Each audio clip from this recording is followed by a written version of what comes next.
What's going on, guys? It's Jamie here. Thanks so much for joining me in today's video and welcome to the channel. Today, what I'm going to be talking about is psychological triggers that make people want to buy stuff and how you can leverage them in order to sell more of your stuff. Now, of course, I'm joking here when I say how to trick people into buying stuff. And as you can see, I do all my own artwork, as you might have gathered there. So I take commissions on request. If you're interested, feel free to drop a comment. I'll send something over to you, a quote.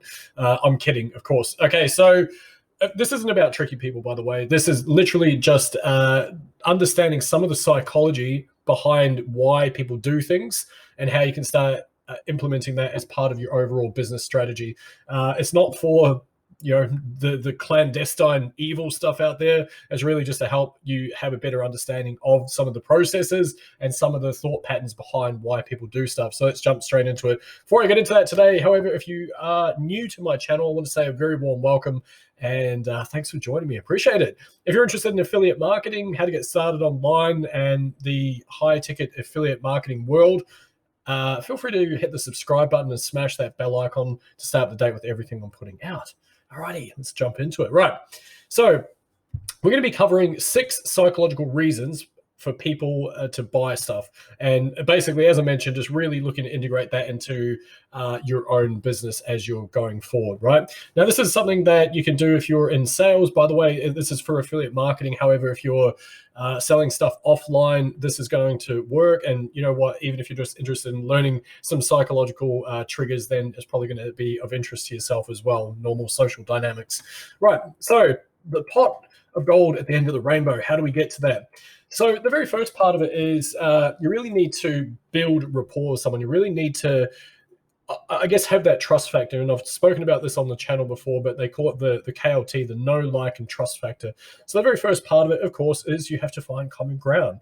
And I know I'm probably preaching to the converted here. I know you're probably rolling your eyes going, of course that makes sense, Jamie. What are you talking about? So here's the thing. People want to deal with people that are like them.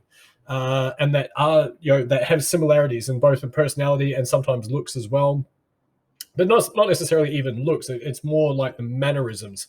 And so people in general will look for commonalities, and what you can do is actually look for those commonalities as well. So it could be as simple as a hat, a club, an association, a badge, places that they've been, anything at all that allows you to form some level of affinity with that person. And I know most of us do this organically anyway. I completely get that. But I think when you become slightly more conscious of these concepts, you'll see them everywhere and you'll be like, oh, wow, okay, that's why that person and I got along really well. And so if you're going into a presentation, for example, do your homework. Like, have a look at the person you're going to be dealing with. If it's a CEO, by all means, go into LinkedIn, have a look on Facebook, have a look at some of those things. That, for better or worse, that's what social media is there for, right? And I don't understand it has its upsides and its downsides as well, as of course. But if you don't have that and you're just going into like an online presentation and whatnot, you can still do some of that stuff. You can have an insight into who that person is and who you're dealing with.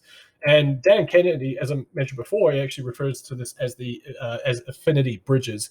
And it's, like I say, just tiny little things that make you as a person relatable, and that will help form that like factor and obviously the trust factor as well. All right, so I'm going to move my big chubby face out of here. There we go. It's a little bit better. Oh no, now I've ruined my screen. Okay, there we go. Oh no, now I've really ruined my screen. Okay, good. So know your opening play. Okay, so this is basically where you would go into a situation and understanding that people will fall into whatever frame that you give them, okay? And so what I mean by this is that if you give a leading question, people are more likely to fall into that frame. And to give a bit of an example here, there was a study conducted for email open rates. I think this was from the Science of Persuasion from Rob Cialdini, or Influence the Science. You know what? I've got it right here. I should probably know that because I'm reading the book, right? Whatever that says. What do we? Influence the Psychology of Persuasion by Rob Cialdini. Talks about this in this book. And I was going through basically a study that was conducted, and essentially people just blindly going out and asking for people's email address for this thing, for a bottle of drink. And it only had about one in three people were opting in. And so then they tried something new and they said, well, why don't we just ask a leading question?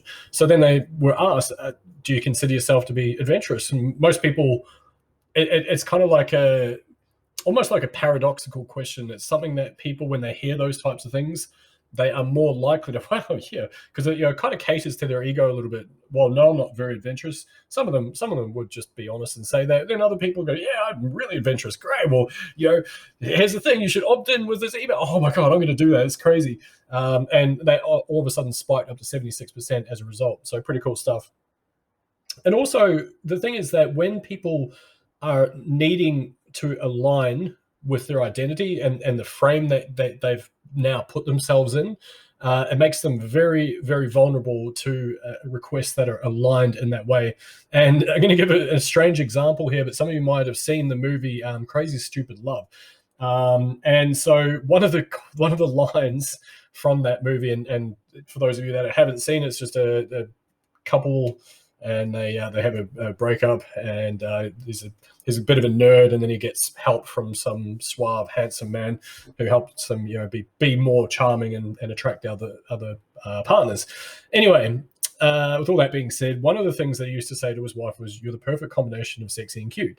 And he happens to say that at this particular moment to this lady that he was chatting with.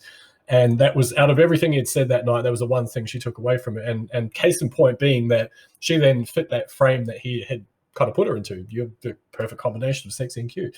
And apparently she was. So anyway, kind of a weird example, but you get the idea, right? So number 3 is highlighting the best stuff. And this isn't just randomly throwing out tons of needless hyperbole. I love that word. So good. So if you're looking at like in a sales dynamic, and again, this is assuming that you've pre-framed it, you've asked all the right questions, people will just tell you what they want. And I think one of the things that I see a lot of our students tend to overlook the simple stuff, right, is that they can overtalk themselves out of a sale. I've been in there before, and because I feel awkward with the silence, so I'll just keep talking. And it's pointless. So what you ideally want to do is just talk about the actual benefits, the relevant issues that they've brought up as part of the questioning, and don't talk about all the random stuff that's not relevant. And make sure that, especially in that particular dynamic, in particular, so many particulars right there, that you're not starting to risk going into their logical brain. So if they're emotional about their reason for doing whatever it is, and I want to look after my family, life is crap, and I hate my wife, and I want to get out of this situation, it's crazy. And then all of a sudden you're talking about, well, you're going to get 75 modules, and each module is an hour long, and it's amazing. People don't resonate. Like that's then taking it to like, well, hang on, that's logical stuff. Like, oh, well, how much time am I going to need to go through this? This is crazy. So keep it in that sort of emotional brain type thing. Right. So clouds and coins.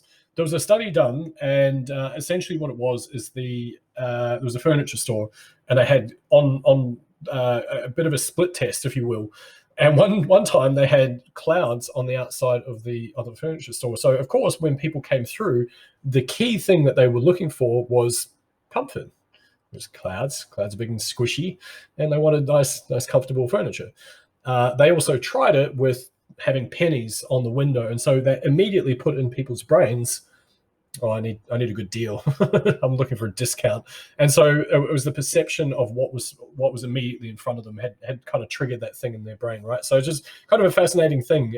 Think about ways that you can start adding this into your own daily life, and I guess into your overall sales process as well. Number 4, strength from weaknesses. So this is something that Frank Kern refers to as a damaging admission. And so he does it really, really well, especially in his copy in particular. I don't know if he does it through his VSLs. I know he does it through his copy in particular.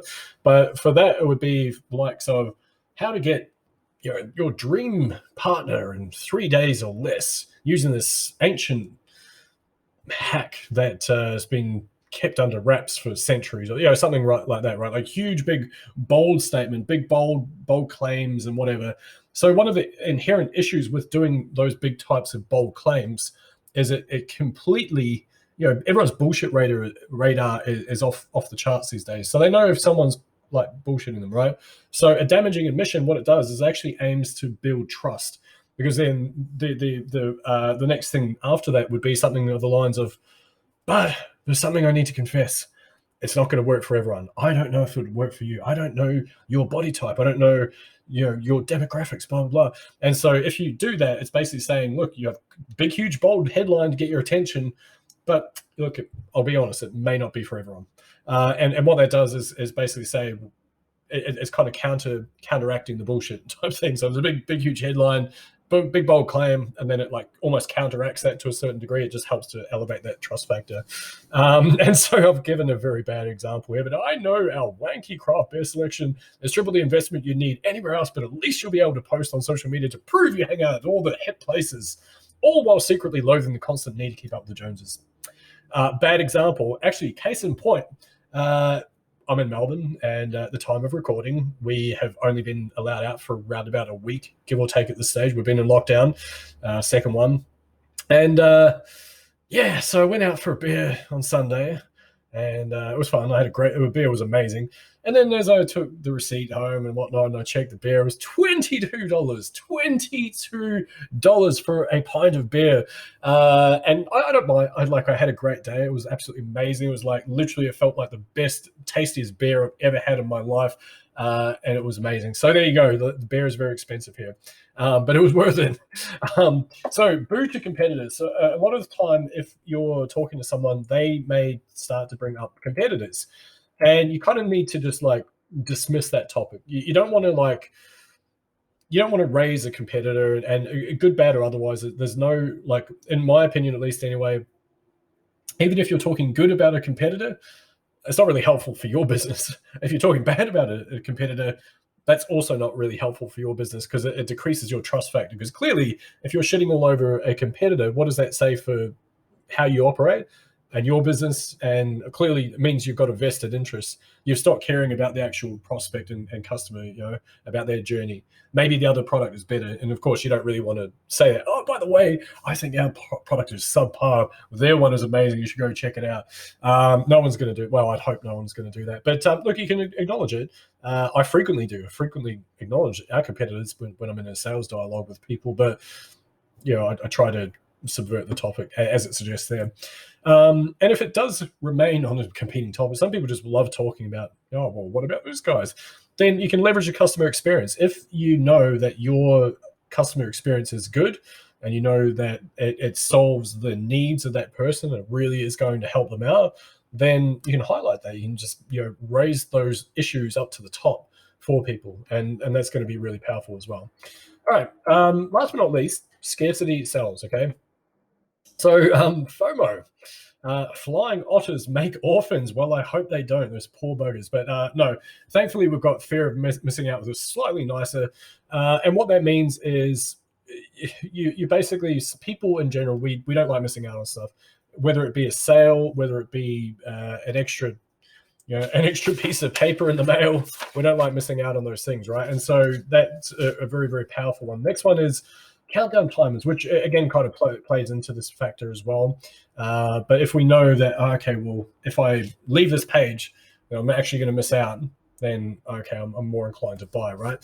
Limited supplies, and of course, this is a little bit harder when you're looking at digital products in particular, because you're running out of PDFs on your hard drive, are you? And we're, like I say, our bullshit radar is so high these days. Then we're not really falling for those types of things anymore. But you can also do that in a certain way. What I do for some of my promotions is I will genuinely say, I am only going to allow this for 2 people. And the next 2 people that jump on this offer are going to get XYZ. And I immediately take it down as soon as those people have purchased, right? And that's not me being devious. It's just because I genuinely don't want to have more than 2 people at a time doing it. Sometimes I try and push the limits and go to 5, but my calendar book's out and I've got no time for anything else, right? So discounts ending.